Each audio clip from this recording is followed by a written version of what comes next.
दोस्तों आए दिन एक फिल्म द केरला स्टोरी काफी चर्चे में है।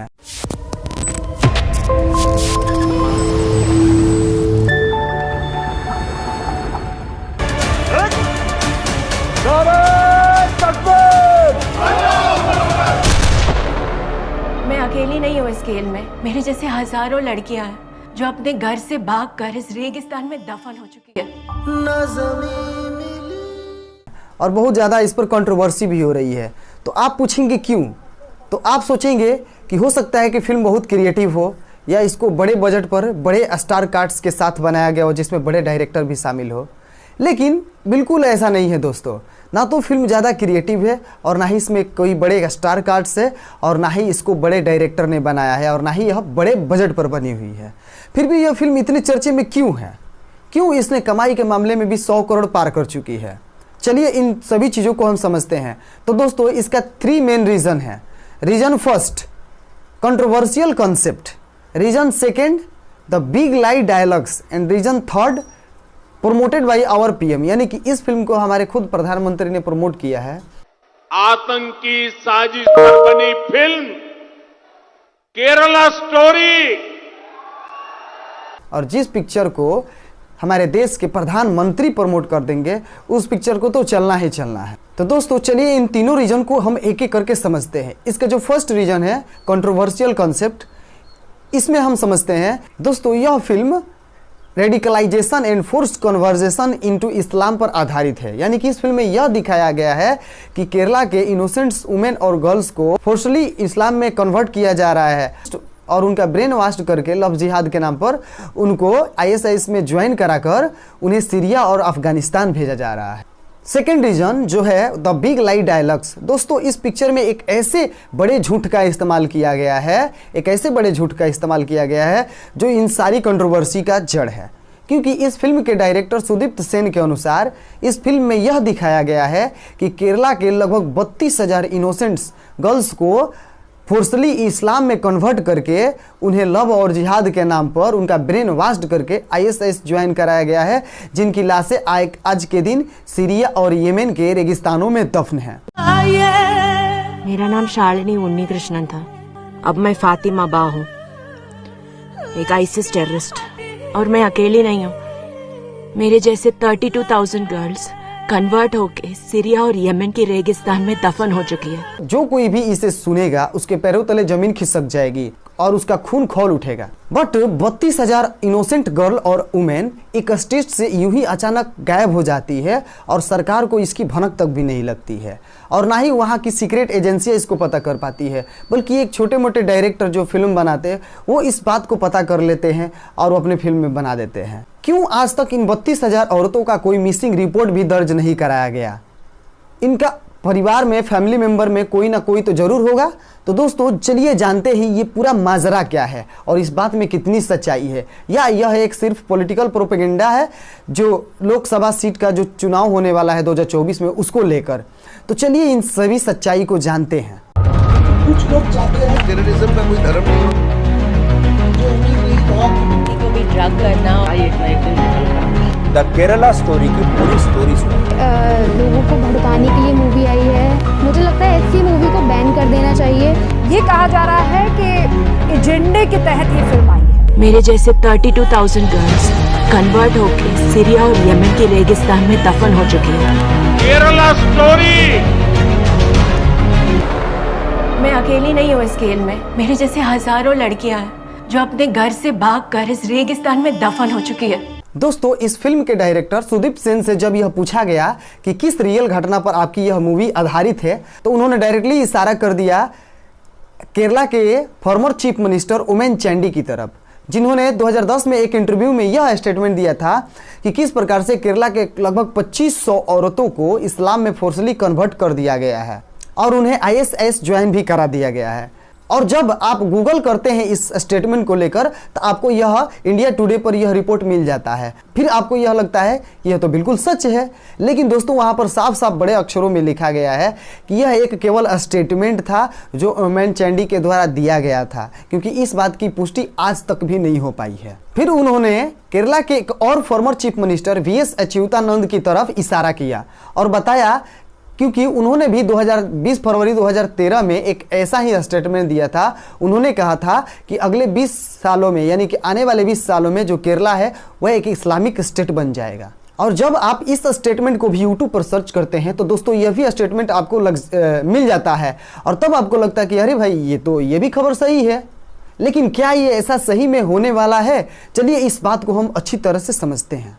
दोस्तों यह स्टेटमेंट VS अच्युतानंद ने 20 फरवरी 2013 में दिया था, आज से ठीक 10 साल पहले। उस समय अगर इंडिया के सेंसस रिपोर्ट की माने तो उस समय केरला में हिंदूज की संख्या 54.7% और मुस्लिम की संख्या 26.6% और ईसाई की संख्या 18.4% थी। और अभी तक की रिपोर्ट की माने तो केरला में मुस्लिम की संख्या 27.7% है, यानी कि पिछले 10 सालों में यह केवल 1.1% ही बढ़ा है। और आने वाले 10 सालों में मान लेते हैं कि यह 2% बढ़ेगा, यानी कि 2050 आते आते केरला में अगर देखा जाए तो मुस्लिमों की संख्या 30% हो सकती है। तो दोस्तों यह किस प्रकार से एक इस्लामिक स्टेट बन जाएगा? दोस्तों झूठ इतना ही बोलना चाहिए कि वो थोड़ा थोड़ा सच लगे, पर यहाँ तो झूठ का पहाड़ ही खड़ा कर दिया गया है। तो चलिए दोस्तों अब जानते हैं 32,000 औरतों की मिसिंग के बारे में। दोस्तों उस फिल्म के डायरेक्टर के अनुसार केरला में 32,000 औरतें मिसिंग हैं, और वह क्या हुई है कि उनको इस्लाम में कन्वर्ट करके उनको सीरिया और पाकिस्तान भेज दिया गया है, जिनकी लाशें अब सीरिया और येमेन के रेगिस्तानों में दफन है। तो आखिर इस बात में कितनी सच्चाई है, चलिए इस बात को भी बढ़िया से हम समझते हैं। दोस्तों हमारे सामने यह 2021 का एक आर्टिकल है।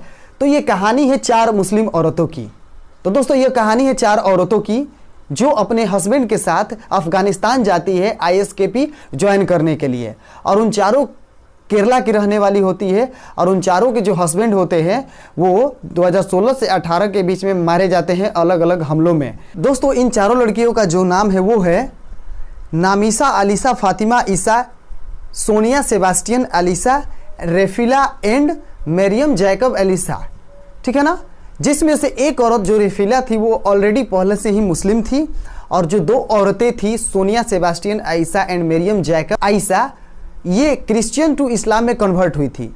दोस्तों इनमें से केवल एक ही औरत थी जो थी नामिसा अलीसा, जो हिंदूज से इस्लाम में कन्वर्ट हुई थी। बट दोस्तों इसमें ये कहीं नहीं लिखा है कि 32,000 औरतों ने इस्लाम में कन्वर्ट होकर ISIS ज्वाइन किया था, ठीक है ना। जब आप उनके इंटरव्यू वाली वीडियो को आप देखेंगे तो उसमें ये औरतें काफ़ी एजुकेटेड लग रही होती हैं, और उसमें यह लाचार उतनी नहीं दिख रही है जितना इस पिक्चर में उस औरत को कैरेक्टर को दिखाया गया है, क्योंकि ये काफ़ी खुश नज़र आ रही है। The widows and the orphans, they will be taken care of and money will be provided for them.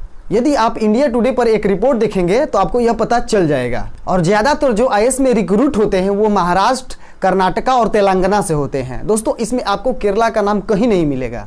अगर स्टार्ट न्यूज ग्लोबल के रिपोर्ट की माने तो most wanted Indian in Islamic state में 60 इंडियंस हैं, जिसमें 26 मेल और 13 वुमेन और 21 बच्चे हैं जो अफगानिस्तान गए हैं वहाँ पर ISKP ज्वाइन करने के लिए। और यहाँ भी यह मेंशन नहीं किया गया है कि इन सभी लोगों ने ISIS ज्वाइन किया था, क्योंकि उसमें से बहुत से लोग ऐसे थे जो केवल ISIS नाम के प्रोपेगेंडा फैला रहे थे। यूनाइटेड नेशन की एक रिपोर्ट की माने तो लगभग 110 कंट्री से, यानी कि पूरे विश्व के 110 कंट्री से लगभग 40,000 लोग IS फाइटर यानी कि जो ISIS जाकर ज्वाइन किए हैं और अफगानिस्तान और सीरिया जैसे देशों में गए हैं। और एक और रिपोर्ट ICSR की माने तो उसमें यह दिया गया है कि लगभग 41,000 लोगों ने ISIS जाकर ज्वाइन किया और वह इराक और सीरिया जैसे देशों में गए, जिसमें से 32,000 मेन, 4.7 हज़ार जो थी औरतें और 80 देशों से यह मिलाकर गए थे, जिसमें से 79% मेल, 4% वुमेन एंड और 17% बच्चे थे। अगर इंडियन आंकड़ों को देखा जाए तो NIA ने एक रिपोर्ट जारी किया था जिसमें उन्होंने बताया था कि पिछले 34 टेररिस्ट अटैकों में से 160 लोग ऐसे निकले हैं जो ISIS से रिलेटेड है, यानी कि वो उनसे इंटरकनेक्टेड है। तो क्या सभी 160 में से सभी लोगों ने ISIS ज्वाइन किया था? तो बिल्कुल नहीं दोस्तों, उनमें से बहुत से लोग ऐसे थे जो ISIS के नाम पर प्रोपेगेंडा फैला रहे थे। केवल उसमें से ऐसे पर्सन जो ISIS से कनेक्टेड थे वो 66 मिले, यानी कि 66 लोग जो थे वो ISIS ज्वाइन किए थे। क्या वो 66 लोग जो सभी थे वो सभी केरला से थे? तो इसमें देखा जाए तो नहीं, क्योंकि केवल 40 लोग जो थे वो केवल केरला से रिलेटेड थे। फिर क्या 40 लोगों में सभी औरतें थी? तो बिल्कुल नहीं दोस्तों, क्योंकि इन 40 लोगों में केवल 6 ही औरतें थी, जिसमें से 3 ऑलरेडी मुस्लिम थी और 3 उसमें से कन्वर्टेड हुई थी। और उन 3 औरतों में दो औरत थी जो क्रिश्चियन टू इस्लाम में कन्वर्ट हुई थी, और एक ही मात्र ऐसी औरत थी निमिषा आयशा जो हिंदू से इस्लाम में कन्वर्ट हुई थी। तो दोस्तों इस फिल्म में जो 32,000 औरतों को इस्लाम में फोर्सली कन्वर्ट करके उनको ISIS ज्वाइन किया गया, उनका ब्रेन वाश कर दिया गया लव जिहाद के नाम पर, यह देखा जाए तो यह 10,000 गुना ज़्यादा बताया गया है, क्योंकि केवल 3 ही औरत थी जिसमें से एक ही ऐसी थी जो हिंदू थी। तो दोस्तों समझ सकते हैं कि यह कितना बड़ा झूठ है, यानी कि यह भी एक 10,000 गुना बड़ा झूठ है। और दोस्तों यह झूठ बोलकर जो पॉलिटिकल जो लीडर्स होते हैं वो हमें आम जनता में भ्रामकता फैलाते जा रहे हैं, वो भी केवल चंद वोटों के लिए। और यहाँ तक कि इस फिल्म को खुद हमारे PM भी प्रमोट कर रहे हैं, हमारे देश के प्रधानमंत्री नरेंद्र मोदी जी भी प्रमोट कर रहे हैं। और इसी प्रकार के जो पॉलिटिकल लीडर होते हैं वो आम जनता में भ्रामकता और उनको कट्टरपंथियों में उलझाए रहते हैं और धार्मिक चीज़ों में उलझाए रहते हैं, वो भी केवल चंद वोटों के लिए। ऐसा नहीं है कि यह गलत नहीं है, यह बिल्कुल गलत है, क्योंकि रेडिकलाइजेशन हमारे देश में नहीं बल्कि ये पूरे विश्व की एक सबसे बड़ी समस्या है।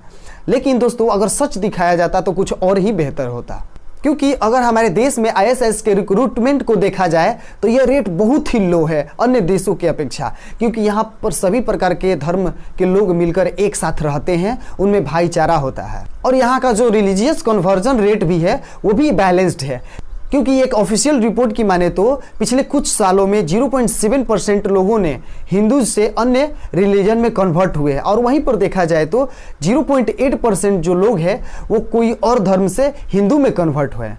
यानी कि इस प्रकार से बैलेंस दोनों तरफ से बना रहता है दोस्तों। और इन सारे रिपोर्ट एवं आर्टिकल को देखकर यह प्रूफ हो जाता है कि यह बिल्कुल सरासर झूठ है जो इस फिल्म में दिखाया गया है।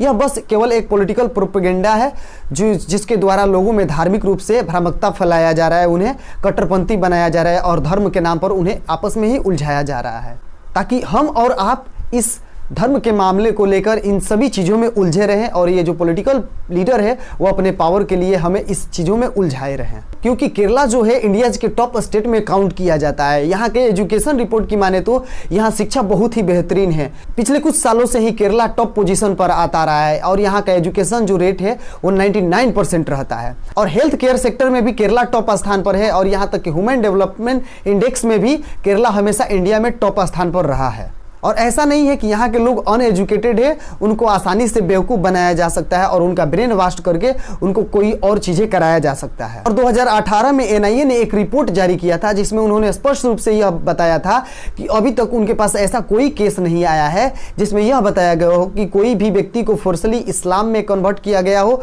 या इस्लाम से हिंदू में कन्वर्ट किया गया हो। उन्होंने ये साफ साफ कहा है कि there is love but no जिहाद।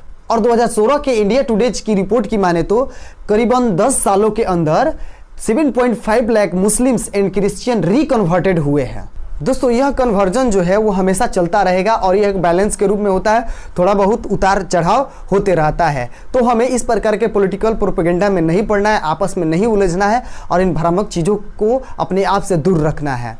हमें हमेशा आंकड़ों और सच्चाई पर भरोसा करना चाहिए। तो दोस्तों कैसा लगा है वीडियो? अगर अच्छा लगा हो तो प्लीज़ इसे लाइक करके अपने सभी दोस्तों में शेयर कर दीजिए ताकि वो भी इन सभी चीज़ों से अनजान जो है वो इसे समझ सके।